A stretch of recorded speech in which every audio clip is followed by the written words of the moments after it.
आज हम आपको सुनाने जा रहे हैं पितृपक्ष की अद्भुत और पावन कथा। यह कथा केवल सुनने मात्र से ही मनुष्य के जीवन के सब पाप नष्ट हो जाते हैं। जो भी व्यक्ति श्रद्धा और मन से इस कथा को सुनता है, उसके ऊपर यदि पितृ दोष हो तो वह समाप्त हो जाता है। उसके जीवन के सारे दुख, दरिद्रता और विघ्न बाधाएं मिट जाती हैं। उसके घर में सुख समृद्धि का वास होता है और धन धान्य की कभी कमी नहीं रहती। यह कथा सुनने वाले को पूर्वजों का आशीर्वाद मिलता है और उसका जीवन खुशियों और सौभाग्य से भर जाता है। पितृपक्ष का महत्व अत्यंत गहरा है। शास्त्रों में कहा गया है कि इस समय हमारे पूर्वज स्वयं धरती पर आते हैं और अपने वंशजों से तर्पण और स्मरण की अपेक्षा करते हैं। जब हम उनका विधि पूर्वक स्मरण करते हैं तो वे संतुष्ट होकर हमें आशीर्वाद देते हैं। उनके आशीर्वाद से जीवन में सफलता, शांति और प्रगति का मार्ग प्रशस्त होता है। लेकिन यदि उन्हें भुला दिया जाए तो उनका असंतोष परिवार में दुख और विघ्न बढ़ा देता है। इसीलिए पितृपक्ष केवल एक धार्मिक पर्व नहीं बल्कि यह हमारे पूर्वजों के प्रति कृतज्ञता व्यक्त करने का सर्वोच्च अवसर है। यही महान कथा भगवान श्री कृष्ण ने अपने प्रिय वाहन गरुड़ जी को सुनाई थी।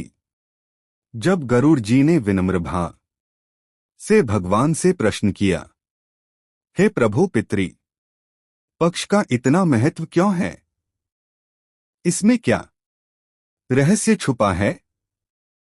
और क्यों कहा जाता है कि इसे मानने से जीवन के सारे दोष मिट जाते हैं? तब भगवान श्री कृष्ण ने मधुर मुस्कान के साथ कहा, गरुड़, पितृपक्ष का महत्व शब्दों में नहीं समा सकता। इसे समझने के लिए तुम्हें एक कथा सुननी होगी। इस कथा को सुनने मात्र से ही पितृदोष समाप्त होते हैं। जीवन से दुख और दरिद्रता दूर हो जाती है और घर परिवार में सुख और समृद्धि का वास होता है। और फिर भगवान श्री कृष्ण ने गरुड़ जी को वह अद्भुत कथा सुनानी प्रारंभ की। दोस्तों, आप भी इस कथा को ध्यानपूर्वक अवश्य सुने।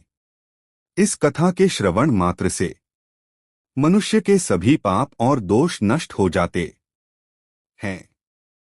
पितृदोष से मुक्ति मिलती है, सभी कर्ज उतर जाते हैं और धन, ध्यान तथा संपत्ति की प्राप्ति होती है।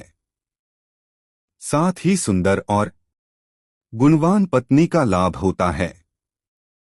संतानहीन को संतान की प्राप्ति होती है।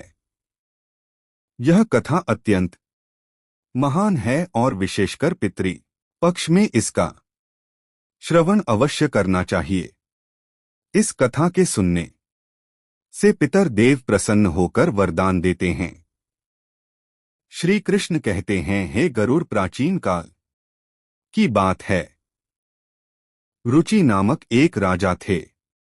उन्होंने संसार के मोह माया को त्याग दिया और निर्भय होकर ब्रह्मचर्य का पालन करते हुए पृथ्वी पर विचरण करने लगे। वे संसार की सभी भोग विलास की वस्तुओं को छोड़ चुके थे। उन्होंने घर गृहस्थी से भी नाता तोड़ लिया था। वे केवल एक बार भोजन करते और अधिकतर वन में ही विचरण करते रहते थे। राजा रुचि को ऐसा वैराग्य धारण किए देख उनके पितृग अत्यंत दुखी हो गए। उन्होंने सोचा, हमारा वंशज यदि इस प्रकार संन्यास लेगा तो वंश की वृद्धि कैसे होगी? इससे तो वंश नष्ट हो जाएगा। इस चिंता से व्याकुल होकर उन्होंने निश्चय किया कि वे स्वयं जाकर राजा रुचि से मिलेंगे और उन्हें वैराग्य का त्याग करने के लिए समझाएंगे। एक दिन जब राजा रुचि गहन ध्यान और तपस्या में लीन थे, तभी उनके समस्त पितृग वहां प्रकट हुए। जब उन्होंने आंखें खोली तो अपने सामने 4 दिव्य आत्माओं को खड़ा देखा। वे आश्चर्यचकित हो गए और प्रणाम करते हुए बोले, हैं महान आत्माओं, आप कौन हैं और किस कारण से मेरे दर्शन देने आए हैं? वे दिव्य आत्माएं बोली, वत्स, हम तुम्हारे पूर्वज हैं। तुम्हारे इस वैराग्यपूर्ण आचरण से हम अत्यंत दुखी हैं, इसलिए तुमसे मिलने आए हैं। यह सुनकर राजा रुचि ने विनम्रता से कहा, हे पितृग, आपके दर्शन से मैं धन्य हो गया, किंतु आप मेरे आचरण से दुखी क्यों हैं? मुझसे कौन सी भूल हो गई है? कृपया विस्तार से बताइए। पितरों ने कहा, वत्स, तुमने विवाह क्यों नहीं किया? विवाह स्वर्ग और मोक्ष प्राप्ति का श्रेष्ठ मार्ग है। गृहस्थ आश्रम के बिना मनुष्य का कल्याण नहीं होता। गृहस्थ में रहकर ही देवताओं, पितरों, ऋषियों और अतिथियों की सेवा की जा सकती है। विवाह और संतान के बिना मनुष्य देवऋण और पितृण से मुक्त नहीं हो सकता। संतान उत्पन्न किए बिना स्वर्ग की प्राप्ति असंभव है। यदि तुमने विवाह नहीं किया तो मृत्यु के बाद तुम्हें नरक मिलेगा और अगले जन्म में भी दुख भोगने पड़ेंगे। राजा रुचि ने उत्तर दिया, है पितरों, विवाह करना अत्यंत दुखदायी है। इससे पाप बढ़ता है और अंत में अधोगति मिलती है। इसी कारण मैंने विवाह का त्याग किया है। स्त्री के साथ संबंध करने से मुक्ति नहीं मिलती। जो व्यक्ति अविवाहित रहकर विद्या अर्जित करता है और ज्ञान से आत्मा को शुद्ध करता है, वही श्रेष्ठ है।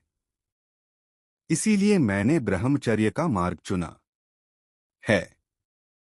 यह सुनकर पितरों ने कहा, वत्स, तुम्हारी बात उचित है कि इंद्रियों को वश में रखकर आत्मा को ज्ञान से निर्मल करना चाहिए, किंतु यह कल्याण का पूर्ण मार्ग नहीं है।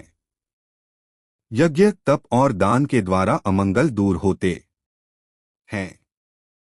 जो शुभ और अशुभ कर्म फल की इच्छा रहित होकर किए जाते हैं, वे बंधन का कारण नहीं बनते। पूर्व कर्म का क्षय केवल भोग से ही होता है। पूर्व जन्म का जो पुण्य कर्म है, वह सुख दुख का भोग करने से निरंतर क्षीण होता रहता है। तब अर्ष रुचि ने कहा, हे पितामह, वेदों में कर्म मार्ग के प्रतिपादन द्वारा अविद्या और माया की पुष्टि की गई है। फिर आप मुझे विवाह करने के लिए क्यों प्रेरित कर रहे हैं? विवाह करने से तो मेरा अनिष्ट ही होगा। पितरों ने उत्तर दिया, वत्स, यह सत्य है कि कर्म अविद्या है, किंतु विद्या प्राप्त करना भी एक प्रकार का कर्म है। शास्त्रों में जो विहित कर्म बताए गए हैं, सज्जन पुरुष उनका उल्लंघन नहीं करते। उन्हीं के पालन से मोक्ष की प्राप्ति होती है। शास्त्रों में विवाह का आदेश दिया गया है। विवाह न करने वाले पुरुष को मुक्ति नहीं मिलती। संतान के बिना मोक्ष संभव नहीं है। संतान के द्वारा किए गए श्राद्ध कर्म से ही पितरों की तृप्ति और पुरुष को मुक्ति मिलती है। इसलिए हे पुत्र, तुम विधि पूर्वक विवाह करो। यदि विवाह नहीं करोगे तो तुम्हारे सभी कर्म व्यर्थ हो जाएंगे और तुम विफलता को ही प्राप्त करोगे। हमारे वंश को नष्ट होने पर हम पितरों की आत्माएं भी अतृप्त रह जाएंगी। पितरों ने आगे कहा, वत्स, विवाह करके संतान उत्पन्न करने से ही तुम अपने पितरों को संतुष्ट कर सकोगे। श्री कृष्ण कहते हैं, हे गरुड़, पितरों के ऐसे वचन सुनकर श्री रुचि को बड़ी ग्लानि हुई और उन्होंने विवाह करने का निश्चय किया। तब उन्होंने अपने पितरों से कहा, हे पितृग, अब मैं वृद्ध हो गया हूँ, मुझे कौन अपनी कन्या देगा? वैसे भी वृद्धावस्था में विवाह करना अत्यंत कठिन है। पितरों ने कहा, हे वत्स, यदि तुमने हमारे वचनों का पालन नहीं किया तो हम पितरों का पतन हो जाएगा और तुम्हारी भी अधोगति होगी। इतना कहकर वे अदृश्य हो गए। श्री कृष्ण कहते हैं, हे गरुड़, पितरों की बातें सुनकर और श्री रुचि अत्यधिक व्याकुल हो उठे। वे अपने पितरों की मुक्ति के लिए विवाह करने का विचार करते हुए कन्या की खोज में पृथ्वी पर विचरण करने लगे, किंतु उन्हें कहीं भी योग्य कन्या ना मिली। बार बार पितरों के वचनों को याद करके वे चिंता में डूब जाते और सोचते, अब मैं क्या करूं, कहां जाऊं? मेरे पितरों की मुक्ति के लिए कौन स्त्री मुझसे विवाह करेगी? बहुत देर तक मनन करने के बाद आर्षि रुचि ने ब्रह्मा जी की तपस्या करने का निश्चय किया। उन्होंने 100 वर्षों तक वन में घोर तपस्या की। उनकी कठोर साधना से प्रसन्न होकर जगत पिता ब्रह्मा जी उनके समक्ष प्रकट हुए और बोले, हे रुचि, मैं तुम्हारी तपस्या से प्रसन्न हूं। जो भी अभिलाषा हो बताओ, मैं अवश्य उसे पूर्ण करूंगा। ऋषि रुचि ने विनम्रता पूर्वक प्रणाम करते हुए कहा, हे परमपिता, मेरे पितरों ने मुझे संतान उत्पन्न करने का आदेश दिया है, किंतु मुझे विवाह योग्य कोई कन्या नहीं मिल रही। कृपया मुझे एक कन्या प्रदान करें ताकि विवाह करके मैं संतान प्राप्त कर सकूं। तब ब्रह्मा जी बोले, हे विप्र, तुम स्वयं संसार के प्रजापति बनोगे। तुम्हारे द्वारा प्रजा की सृष्टि होगी। तुम्हारे पितरों ने जो कहा है वह सत्य है। तुम्हें विवाह करना चाहिए। इस अभिलाषा को मन में रखते हुए पितरों की पूजा करो। वे प्रसन्न होकर तुम्हें उत्तम स्त्री प्रदान करेंगे और तुम्हारी इच्छा पूर्ण होगी। इतना कहकर ब्रह्मा जी अंतर्ध्य हो गए। ब्रह्मा जी के वचन सुनकर आर्षि रुचि ने निश्चय किया कि वे पुनः अपने पितरों को प्रसन्न करेंगे। वे एक नदी के तट पर पहुंचे और एकांत में बैठकर अपने पितरों का तर्पण किया। तर्पण के बाद एकाग्रचित्त होकर वे भक्ति पूर्वक पितरों की स्तुति करने लगे। श्री कृष्ण कहते हैं, हे गरुड़, आर्षि रुचि ने जो स्तुति अपने पितरों के लिए कि उसे प्रत्येक मनुष्य को ध्यान पूर्वक सुनना चाहिए। यह स्तुति सब पापों और दोषों को नष्ट करने वाली है। जो इसे केवल एक बार भी सुन ले उसके अनेक पाप नष्ट हो जाते हैं और उसे पितरों का आशीर्वाद प्राप्त होता है। इसीलिए हे गरुड़, तुम भी इसे ध्यान से सुनो, तभी इस कथा के श्रवण का फल तुम्हें मिलेगा। आर्ष रुचि स्तुति करने लगे। जो अधिदेवता के रूप में विद्यमान रहते हैं और जो श्राद्ध के अवसर पर देवताओं से स्वधा द्वारा तृप्त किए जाते हैं, उन सभी पितृगणों को मैं प्रणाम करता हूं। स्वर्ग में अवस्थित महर्षि गण भक्ति और मुक्ति की इच्छा से मानसिक श्राद्ध द्वारा जिन पितरों को तृप्त करते हैं, उन सभी पितरों को भी मैं प्रणाम करता हूं। अग्निस्वाद वर्ष आज्ञा और सोमपति गण इस श्राद्ध में मेरे द्वारा तृप्त होकर संतुष्ट हो। अग्निस्वाद पितर मेरी पूर्व दिशा की वर्ष, पितर दक्षिण दिशा की, आज्ञ पितर पश्चिम दिशा की और सोमपति पितर उत्तर दिशा की रक्षा करें। यह सभी पितृग भूत प्रेत पिशाच और असुरों के कारण उत्पन्न दोषों से सदा हमारी रक्षा करें। विश्व विश्वभक्त आराध्य धर्मध्य शुभानंद भूतकृत और भूति नामक 9 गण कल्याण कलद्र श्रय कलता हेतु और अनघ नामक 6 गण तथा वर वरेण्य वरद तुष्टि पुष्टि विश्वपात और धाता नाम से विख्यात 7 गण और महात्मा महित महिमा महावान और महाबल नामक 5 गण, इन सभी पितरों को मैं प्रणाम करता हूँ। राशि रुचि की इस स्तुति से समस्त पितृ प्रसन्न हो गए। उसी समय एक दिव्य तेज उत्पन्न हुआ जिसने आकाश मंडल में चारों ओर प्रकाश फैला दिया और संपूर्ण विश्व को अपने तेज से आच्छादित कर लिया। उस अद्भुत प्रकाश को देखकर श्री रुचि घुटनों के बल बैठकर पुनः अपने पितरों की स्तुति करने लगे। उनकी स्तुति सुनकर पितृग अत्यंत प्रसन्न होकर उनके सम्मुख प्रकट हुए और श्री रुचि ने पुष्प, गंध और विविध नैवेद्य अर्पित किया। पितरों ने उन्हें स्वीकार किया और प्रकट होकर कहा, हे पुत्र, तुम्हारी स्तुति से हम अत्यंत प्रसन्न हैं। इसलिए अब निसंकोच अपनी इच्छा बताओ। नतमस्तक होकर ऋषि रुचि ने कहा, हे पितृदेव, ब्रह्मा जी ने मुझे सृष्टि की रक्षा के लिए प्रजापति बनाया है। इसलिए मैं गुणवान, चरित्रवान और योग्य पत्नी की कामना करता हूँ, जिससे संतान उत्पन्न करके मैं अपना और अपने पितरों का हरण चुका सकूं। तब पितरों ने कहा, वत्स, इसी स्थान पर इसी क्षण तुम्हें उत्तम और मनोरमा पत्नी की प्राप्ति होगी। उसी से तुम्हें एक तेजस्वी पुत्र उत्पन्न होगा जो बुद्धिमान और बलशाली होगा। उसका नाम रोच होगा और वह तीनों लोकों में प्रसिद्ध होगा। उसके भी अनेक महापराक्रमी और पृथ्वी का पालन करने वाले पुत्र होंगे। यह कहकर समस्त पितृग आशीर्वाद देकर अंतर्ध्य हो गए।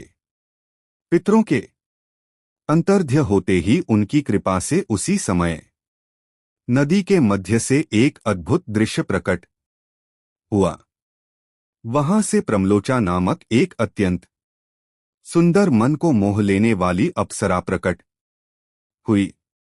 वह महात्मा रुचि के समीप आई और मधुर वाणी में बोली, हे तपस्वी श्रेष्ठ वरुण के पुत्र महर्षि पुष्कर की एक अतिशय सुंदर कन्या है जिसका नाम मानिनी है। मैं उसी रूपवती कन्या को आपके लिए भार्या स्वरूप प्रदान करती हूं। आप उससे विवाह करें।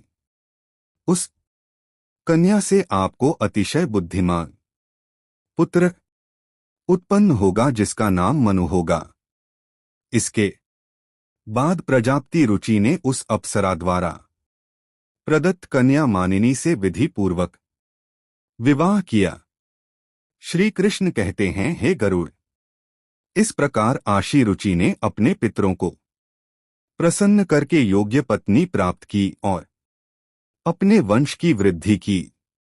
इसके बाद भगवान श्री कृष्ण ने गरुड़ जी को पितरों को प्रसन्न करने के अनेक उपाय बताएं। उन्होंने कहा कि यह उपाय मनुष्य के जीवन से पितृ दोष को समाप्त करते हैं और पितरों की कृपा प्राप्त करने में सहायक होते हैं। श्री कृष्ण ने कहा, पितरों को प्रसन्न करने का सबसे पहला और मुख्य उपाय तर्पण है। तर्पण का अर्थ है पितरों को जल अर्पित करना। पितृपक्ष में पवित्र जल लेकर काले तिल, दूध और कुश के साथ पितरों का आह्वान करते हुए श्रद्धा से जल अर्पण करना चाहिए। तर्पण करते समय एयु एम पितृभ्य स्वधा मंत्र का उच्चारण करने से पितर प्रसन्न होकर आशीर्वाद देते हैं। उन्होंने आगे कहा, श्राद्ध कर्म पितरों की तृप्ति के लिए अत्यंत आवश्यक है। इसमें पितरों के निमित्त सात्विक भोजन, फल और वस्त्र अर्पित किए जाते हैं। श्राद्ध करने वाले को ब्राह्मणों को भोजन कराना चाहिए और उन्हें वस्त्र व दक्षिणा देकर आशीर्वाद लेना चाहिए। श्राद्ध के दिन विशेष रूप से खीर, पूरी, सब्जी और अन्य सात्विक भोजन बनाकर पितरों को अर्पित करना चाहिए। तीसरा उपाय श्री कृष्ण ने बताया, गाय, ब्राह्मण और अन्य जीवों को भोजन कराना। विशेषकर गाय, कुत्ते और कौवे को भोजन देने से पितर तृप्त होते हैं। श्राद्ध के दिन गाय को रोटी और हरी घास तथा कौवे को चावल और खीर अर्पित करना विशेष शुभ माना जाता है। इससे पितरों की कृपा मिलती है और पितृ दोष का नाश होता है। फिर श्री कृष्ण ने कहा, पीपल और तुलसी के वृक्ष की पूजा करना भी पितरों को प्रसन्न करने का श्रेष्ठ उपाय है। पीपल का वृक्ष पितृगणों का निवास स्थान माना जाता है, जबकि तुलसी देवी लक्ष्मी का प्रतीक है। श्राद्ध के दिन पीपल और तुलसी की पूजा करके तथा पीपल के नीचे दीप जलाकर पितरों को तृप्त किया जाता है। इससे पितर प्रसन्न होकर परिवार को सुख, समृद्धि और आशीर्वाद प्रदान करते हैं। भगवान श्री कृष्ण ने गरुड़ जी से कहा, जो व्यक्ति पितृ दोष से पीड़ित होता है उसे गया जी या अन्य पवित्र तीर्थों पर जाकर पिंडदान करना चाहिए। गया जी में किया गया पिंडदान पितरों को संतुष्ट करता है। वे मोक्ष प्राप्त करते हैं और अपने वंशजों को आशीर्वाद देते हैं। पिंडदान के समय काले तिल, कुश और चावल का उपयोग कर पितरों तिल को अर्पण करना चाहिए। यह प्रक्रिया उनकी आत्मा को शांति और तृप्ति देती है। श्री कृष्ण आगे कहते हैं, पितरों को प्रसन्न करने के लिए श्राद्ध पक्ष में व्रत रखना चाहिए। इस समय सात्विक आहार ग्रहण करना चाहिए और ब्रह्मचर्य का पालन करना चाहिए। श्राद्ध पक्ष में मांस, मदिरा और तामसिक आहार का सेवन नहीं करना चाहिए। व्रत के दौरान भगवान विष्णु, शिव और देवी लक्ष्मी की आराधना करनी चाहिए। इससे पितरों की आत्मा को शांति मिलती है और वे प्रसन्न होकर आशीर्वाद देते हैं। भगवान श्री कृष्ण ने बताया, पितरों को संतुष्ट करने का एक विशेष उपाय है अन्नदान और वस्त्रदान। गरीबों, ब्राह्मणों और साधुओं को भोजन और वस्त्र अर्पित करने से पितरों की आत्मा तृप्त होती है। श्राद्ध पक्ष में किया गया यह दान मनुष्य को अपार पुण्य देता है और पितृ दोष से मुक्ति दिलाता है।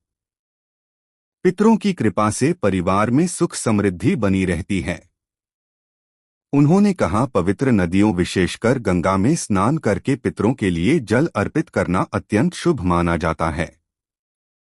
गंगाजल पितरों की तृप्ति का सर्वोत्तम माध्यम है। इससे पितृ दोष समाप्त होता है और व्यक्ति के पाप धुल जाते हैं। गंगा स्नान से पितरों की आत्मा को शांति मिलती है और वे प्रसन्न होकर वंशजों को आशीर्वाद देते हैं। श्री कृष्ण ने यह भी बताया, पितरों को प्रसन्न करने के लिए सत्संग में सम्मिलित होना और पवित्र ग्रंथों का पाठ करना चाहिए। विशेष रूप से भगवत गीता का 11वां अध्याय पढ़ना अत्यंत लाभकारी है। इसके पाठ से पितरों की आत्मा को शांति मिलती है और वंशजों पर उनकी कृपा बनी रहती है। भगवान श्री कृष्ण ने अंत में कहा, जो भी व्यक्ति इन उपायों को श्रद्धा और विश्वास के साथ करता है उसे जीवन में सभी प्रकार के सुख और समृद्धि प्राप्त होते हैं। पितृ दोष से मुक्ति मिलती है और परिवार में शांति बनी रहती है।